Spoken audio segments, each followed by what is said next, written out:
Every now and then I get asked by somebody about the best deal I've ever done and also the worst deal I've ever done. So let me cover the best one.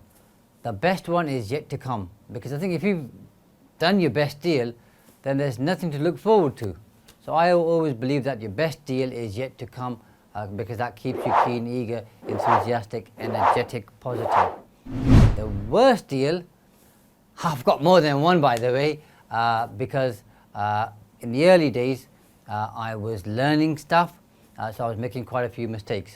So rather than picking on one particular deal, I'll just talk through two or three very quickly.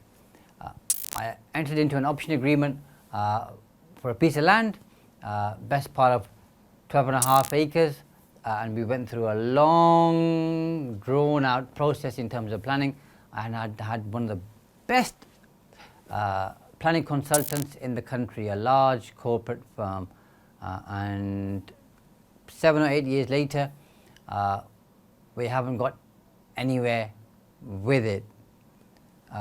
But there's still hope, because when one door closes, another one opens, and you've got to be resourceful. So that is one of the worst ones I've done in terms of cash stuck in a deal, but all is not lost. You're going to see a video at some point in the very near future where I'm going to show you how we turned that around and made it into a super duper deal. Another one that I did where there was a lot of competition to buy a particular property in a very particular area, and I paid a significant amount of money for it, and that particular deal turned out to be a dud deal, simply because the rental yield when it was poor, the capital appreciation was poor, and it was what I would call loss of opportunity, opportunity cost, a really bad one. Talking about it gives me no joy. So that's the second one. And a third one that I did where we thought we were going to add quite a bit of value to it. We didn't quite add the value we wanted to add, and again I learned from that process, as in things don't happen as you want them to happen, and things don't happen in a vacuum. Okay, there's so many moving parts, it's up and down. It's a bit like success. People think success is quite simply like that. It never is. It's more like that, and a roller coaster and a yo-yo. But rather than talking too much about what bad deals I've done, let me talk you through why they happened and what that led to. So one of the main reasons why I think I did those bad deals was I rushed the deal. Okay, it looked fantastic, partly too good to be true, and I thought, well, all of my lucky stars have all come at once, so I better do the deal before somebody else finds out.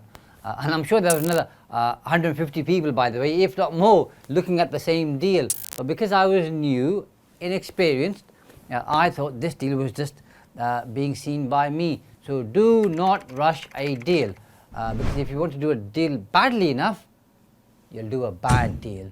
Take your time, do your research, do your due diligence, talk to the experts, talk to your accountant, your solicitor, your planning consultant, your architect, whoever they may be. Talk to them and slow things down.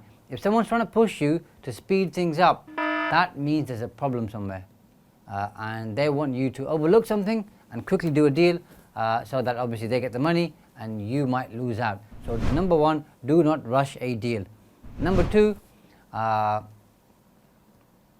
in God we trust, and everything else must bring stats, is what I think it says on the dollar note, if my memory serves me correctly, and simply is you need to do the heavy lifting yourself. So people give you advice, absolutely, and if you've worked with them for a significant period or a long period, or become highly recommended, then there's some inherent inferred trust, that's fine. But some people you'll just start off working with, don't believe every single thing that they tell you. Okay, there's a lot of information out there. You can just double check to make sure everything is okay. So don't believe everything everybody tells you.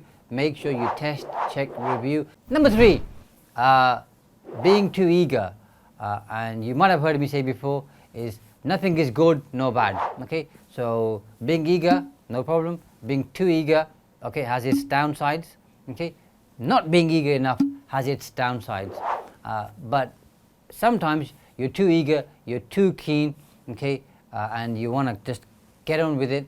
And what happens is that eagerness leads to mistakes, shortcuts, shortcomings, overlooking stuff, and not really going through the process. So you need to create your own process and make sure you follow that. And anybody tells you to deviate from that, unless there's good reason, you say, no, here's my process, I'm going to go through it. And if this means I don't get the deal because I was too slow or I'm asking too many questions or whatever, fine. Because remember, deals are like London buses. They all come at once.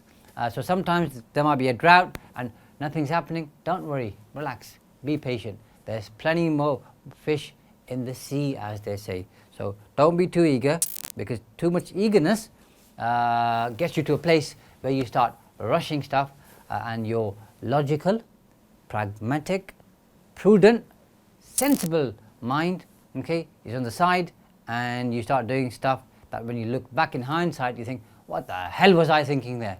Why did I do that? Well, it's partly because you were too eager and you got carried away in the entire process. Number 4, back in those days, I was a bit wet behind the ears.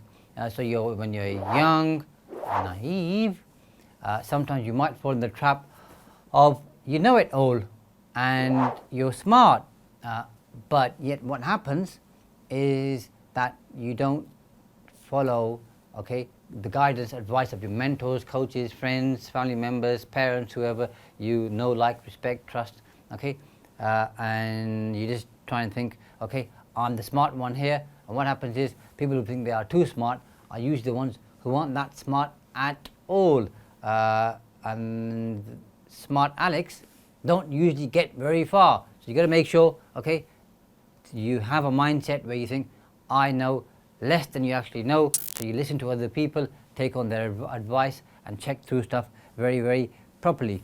The important thing is this: those bad deals didn't stop me. Those bad deals, they have a bit of an impact on your mind, okay, and you think, why did I do it? But you just put all that behind you.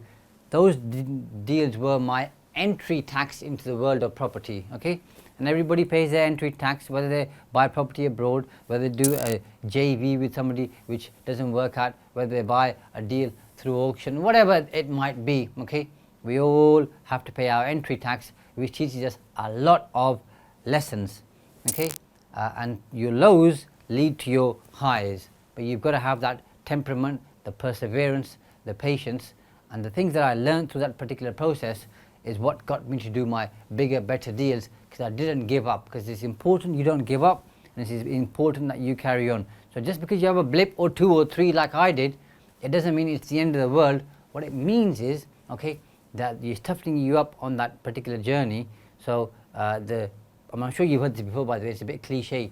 It's not about the destination, it's about the journey you take and what you become on that particular journey, and the lessons that you learn, okay, and how you sharpen your skills and how you broaden your horizons. So remember, if a deal goes wrong, it doesn't matter.